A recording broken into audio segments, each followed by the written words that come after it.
Untuk berdirinya Copet Care tepatnya bulan Mei tanggal 23 2016. Baik. Untuk basic utamanya sih kita memang lebih fokus ke pelayanan untuk dokter hewan ya, untuk pengobatan. Tapi kita juga menyediakan ada untuk jasa grooming, ada pet shop. Tapi memang pet shopnya nggak terlalu banyak varian yang kita sediakan. Kita lebih ke vet prescription diet. Oke.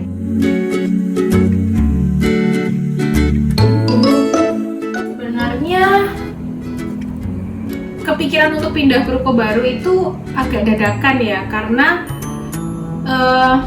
tadinya berpikir ini aja udah cukup, tapi ternyata ya puji Tuhan animo atau respon dari masyarakat sekitar Kalisari ini ternyata bagus.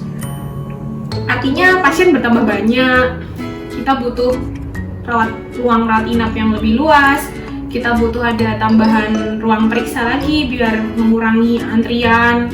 Terus kita pengen ada tambahan alat yang mana butuh space juga, sama ya banyak juga sih dapat komplainan kayak parkirannya susah banget ya. Itu juga sih salah satunya yang akhirnya kita memutuskan ini harus cari tempat yang lebih luas. Oke.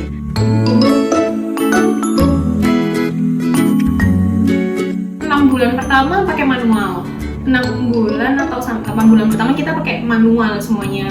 Kemudian tahun kedua kita sudah mulai pakai aplikasi juga sih, aplikasi sederhana yang untuk penjualan biasa gitu.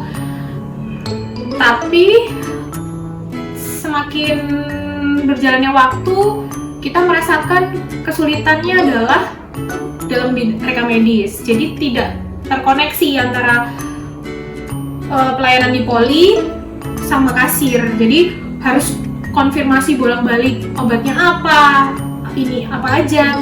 Nah, kita saat itu berpikir alangkah bisa mempersimpelnya apabila ada aplikasi yang tidak hanya untuk penjualan aja, tapi yang bisa membuat reka medis lebih rapi plus terkoneksi sama kasir.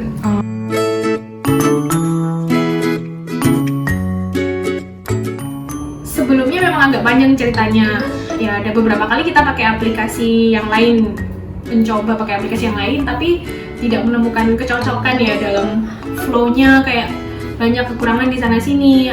Sudah dicoba adaptasi kok tetap sulit sekali. Akhirnya tiba-tiba datanglah brosur yang dikirim dari pos tuh, kalau nggak salah ya Tika apa JME ya. Terus itu hari yang sama, waktu itu saya dengan salah seorang kasir sedang duduk membahas bahwa ini gimana ini reka medis, data-data pasien, susah nyarinya, terus kadang pencatatan barang masuk keluar itu juga masih berantakan. Datanglah brosurnya Pau tuh. Nah, akhirnya kita, wah ini ada tulisan nih, solusi untuk kebutuhan bisnis Anda, maksudnya pet bisnis ya. Nah, saya terus langsung, wah ini mungkin bisa jadi solusi nih. Saya hubungi tim Pau. Akhirnya saya langsung ceritain aja ya, tim Pau datang nih. Waktu itu Bapak masih jelasin aja, Mbak Nisa, Mas Kevin, sama Mbak Gita. Dari hasil pertemuan dengan 3 orang ini semakin menimbulkan rasa ketertarikan saya dan keyakinan saya bahwa sepertinya ini adalah solusi dari permasalahan yang saya hadapi di klinik gitu. Dari penjelasan mereka semuanya masuk gitu ke saya, dan akhirnya itu memutuskan pakai Pau.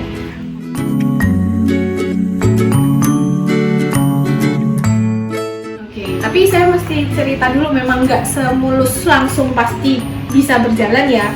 Proses untuk bisa sampai ke titik saat ini sudah dipakai dan berjalan lancar itu butuh waktu.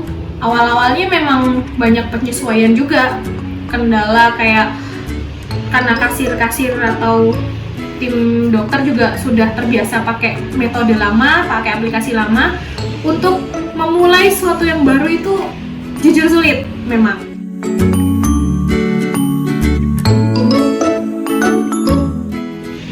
Jauh lebih simple dari aplikasi yang sebelumnya. Terus tampilannya juga nggak yang kaku banget, tampilannya bagus.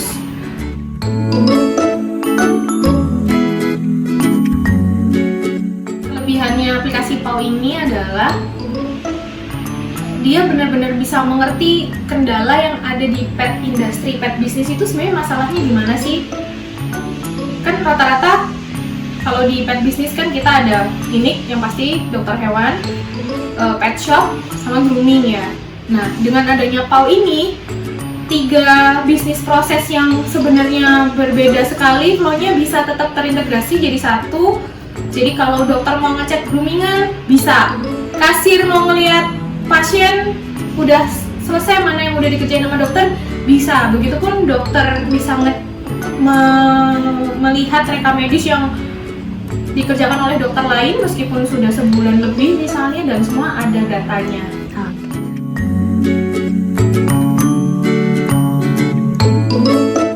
Sangat signifikan ya menurut saya dari penataan rekam medis yang sebelumnya dokter itu pusing nyari-nyari rekam medis karena manual, kertas nyari datanya dulu, terus belum lagi kalau satu owner kucingnya banyak atau namanya mirip, kadang suka ketuker. Dengan adanya PAW Life itu semua teratasi. Terus untuk kasir, keuangan, pemasukan, pengeluaran itu lebih tertata, detailnya debit, transfer, hari ini ada berapa. Kita pun nanti biasanya manajer bisa melihat laporan yang paling laku, itu semua sudah data sudah tersaji dengan lengkapnya, dan jadi lebih cepat proses penerimaan dari pasien datang, nggak ditanya lagi pernah kesini terakhir kapan, karena untuk recall data itu tinggal masukkan, ketahuan. Bahkan ada PAW Koloni, kalau ownernya sudah download PAW Koloni, dia bisa tinggal tunjukin barcode, di scan, itu cepet banget.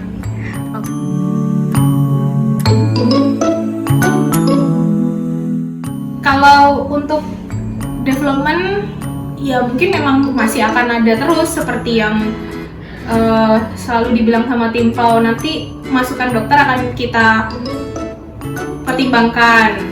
Nanti suatu saat yang saat ini nggak ada, bisa jadi nanti ada, tapi memang butuh waktu ya. Mungkin dalam bidang development pasti ada aja, tapi kalau untuk dari orang-orangnya menurut saya semua udah oke sih, tinggal dipertahankan aja. Kesabarannya itu oke banget. Apa ya, kesediaannya untuk diganggu mau tengah malam, mau jam berapapun, itu menurut saya itu udah oke, tinggal dipertahankan aja, semangat.